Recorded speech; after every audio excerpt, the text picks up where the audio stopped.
কাশ্মীরের পেহেলগামে সংগঠিত ভয়াবহ জঙ্গি হামলার প্রতিবাদে সরব হয়েছে ত্রিপুরার কৈলাসহরও।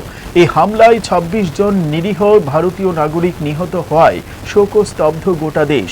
হামলার নিন্দা জানিয়ে ও শহীদদের প্রতি শ্রদ্ধা নিবেদনের উদ্দেশ্যে ২৫শে এপ্রিল চণ্ডীপুর বিধানসভার অন্তর্গত শ্রীরামপুরে এক মৌন মিছিলের আয়োজন করে বিজেপির যুব মোর্চা। ঊনকোটি জেলা বিজেপির সভাপতি বিমল কর বলেন, এই কাপুরুষোচিত আক্রমণ দেশের সার্বভৌমত্ব ও শান্তিপূর্ণ সহাবস্থানের উপর সরাসরি আঘাত।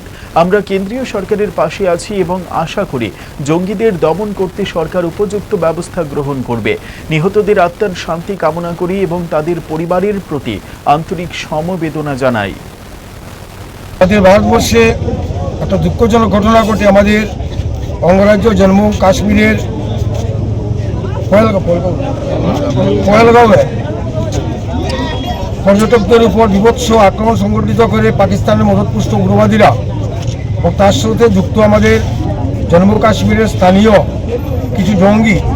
এবং অত্যন্ত পরিতাপের বিষয়, আমরা একটা সময় বলতাম জঙ্গিদের কোনো জাত নেই, কিন্তু আমরা সেখানে দেখেছি জঙ্গিদের কোনো ধর্ম নেই। সেখানে বেছে বেছে হিন্দুদের উপর অত্যাচার করা হয়েছে, দেখে দেখে হিন্দুদের শনাক্ত করে তাদেরকে গুলি করে হত্যা করা হয়েছে। এই কাপুরুষিত এবং বর্বরিচিত হামলার আমরা নিন্দা জানাই।